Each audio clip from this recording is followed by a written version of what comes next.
ஆன்மீக அன்பர்கள் அனைவருக்கும் இனிய மாலை வணக்கம். ஓம் எனும் ஆன்மீக சேனல் மூலமாக உங்கள் அனைவரையும் வணங்கி வாழ்த்துரை பெற்று இப்பொழுது ஒரு ஆன்மீக கதையை தொடர்கிறேன். உலகத்திலேயே நடமாடும் தெய்வம் என்று மக்களால் போற்றப்பட்டவர் காஞ்சி பரமாச்சாரியார் அவர்கள். அவருடைய வாழ்க்கையில் எத்தனையோ திருவிளையாடல்களை நடந்திருக்கிறது, நாம் அனைவரும் கேட்டிருப்போம். ஆனால் இது ஒரு சிறு வித்தியாசமான கதை. ஒரு நாள் அவர் தனது சீடர்களுடன் ஒவ்வொரு பக்தர்களையாக சந்தித்து ஆசீர்வாதம் செய்து கொண்டே இருந்தார். அவர் எந்த நேரம் ஆரம்பிக்கிறாரோ அதிலிருந்து 4:30 மணி வரை செய்வார். 4:30 மணி ஆனவுடனே அவர் சாப்பாட்டுக்கு எல்லாரையும் அனுப்பிடுவார். ஏன்னா அவரை பொறுத்த வரைக்கும் அவர் மகான் மட்டுமல்ல, அவர் ஒரு தெய்வம். கலியுகத்தின் கண்கண்ட தெய்வம் யாருன்னு கேட்டிங்கன்னா அது பரமாச்சாரியார் தான். அவருக்கு பசி தூக்கம் இதெல்லாம் எதுவுமே கிடையாது.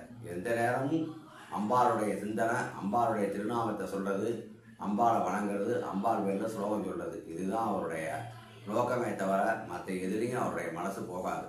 அவர் அப்பேற்பட்ட அவருடன் சிஷியர்கள் எல்லோரும் சென்று கொண்டிருந்தார்கள். அவர் ஒவ்வொருவருக்காக ஆசி வழங்கி கொண்டிருந்தார். சிஷியர்கள் 4 பேரும் 5 பேசிக்கிட்டு இருந்தாங்க. இப்போது நம்ம மணி 4:30 மணினா நம்ம சாப்பாடு சாப்பிடுவோம். இன்றைக்கி மணி 4:30 மணி ஆகியும் அவர் ஆசீர்வாதம் பண்ணிக்கிட்டே இருக்கார். சாப்பாட்டுக்கு போங்கன்னு சொல்ல மாட்டேங்கிறார். என்ன பண்ணுறதுன்னே தெரியல அப்படிங்கிறார்.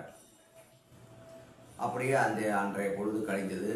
மறுநாளைக்கு ஒரு சிஷியர் சொல்கிறார், இனிமேல் நம்ம இந்த பசியை பொறுத்து நம்மளால் இருக்க முடியாது, அதுக்கு நான் ஒரு உபாயம் சொல்கிறேன் அப்படிங்கிறார். சொல்லுங்க, என்ன உபாயம் அப்படிங்கிறார். நம்ம இன்றைக்கி அவர் ஒரு சின்ன வால் கிளாக் ஒன்று அவர் கண் முன்னாடி இருக்கும். அந்த வால் கிளாக்கில் மணி 4 மணி ஆனவுடனே நம்ம அதை திருப்பி 4:30 மணின்னு வச்சுருவோம். உடனே நம்ம எல்லாரையும் சாப்பாட்டுக்கு அனுப்பிடுவார் அப்படின்னு சொல்கிறார். அதே எப்படி அவர் பக்தர்களுக்கு ஆசி வழங்கிக்கிட்டே இருக்கார். அப்படி வழங்கிக்கிட்டு இருக்கும்போது அவர் கடிகாரத்தெல்லாம் பார்க்கவே இல்லை. அவர் பாட்டுக்கு ஆசி வழங்கிக்கிட்டே இருக்கார். எல்லா பக்தர்களும் அவர் காலில் விழுந்து சேவிச்சுக்கிட்டே இருக்காங்க. அப்போ ஒரு பக்தர் அவர் காலில் விழுறதுக்கு முன்னால் அவரை புகழ்ந்து பேசுகிறார். உங்களுடைய தெய்வத்தன்மை மாதிரி கிடையாது, உங்களை மாதிரி ஒரு கலியுக கடவுள் கிடையாதுன்னு புகழ்ந்து பேசுகிறார். அப்போ மகாபிரிவா சொல்கிறார், எனக்கு அந்த தெய்வத்தன்மையும் தெய்வ சக்தியும் இருக்குதுன்னு நீங்கள் நம்புறீங்க, எனக்கு உள்ள அந்த நம்பிக்கையே வரல.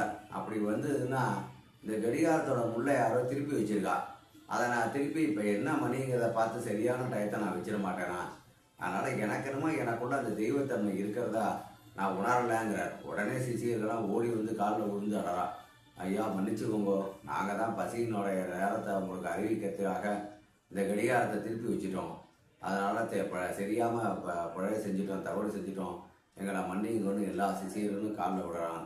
அப்போ அவர் சொல்கிறார், எனக்கு தெரிஞ்சதெல்லாம் நேர்மையான வாழ்க்கை முறை மட்டும்தான், என்னை யாராலும் மாற்றவும் முடியாது, நான் மாற்றிக்கவும் மாட்டேன், என்னுடைய பாணியில் நான் போயிட்டே இருப்பேன், எனக்கு கடவுள் சிந்தனையை தவிர வேறு எந்த சிந்தனையும் கிடையாது, ஆகையினால் நான் எதுலேயும் மாறவும் மாட்டேன், மாற்றிக்கவும் மாட்டேங்கிறார். இதை கேட்டு சிஷியர்கள்லாம் இனிமேல் உங்களுடைய சொற்படி நாங்கள் எல்லோரும் நடந்துக்கிறோம் அப்படின்னு சொல்கிறார். இந்த மகா பெரிவா நம்மெல்லாம் ஆசீர்வதிக்கிறார், பொதுமக்களையும் ஆசீர்வதிக்கிறார். அன்னை காஞ்சிபுரம் காமாட்சி அருளோடு மகா பெரிவாருடைய ஆசையோடு எல்லாரும் எல்லா வளமும் நலமும் பெற்று எல்லாரும் 12 காலம் வாழ வேண்டும் என வாழ்த்து கொண்டு மீண்டும் ஒரு முறை ஓம் எனும் ஆன்மீக சேனலை சப்ஸ்கிரைப் செய்யும்படி தாழ்மையுடன் கேட்டுக்கொள்கிறேன். நன்றி, வணக்கம்.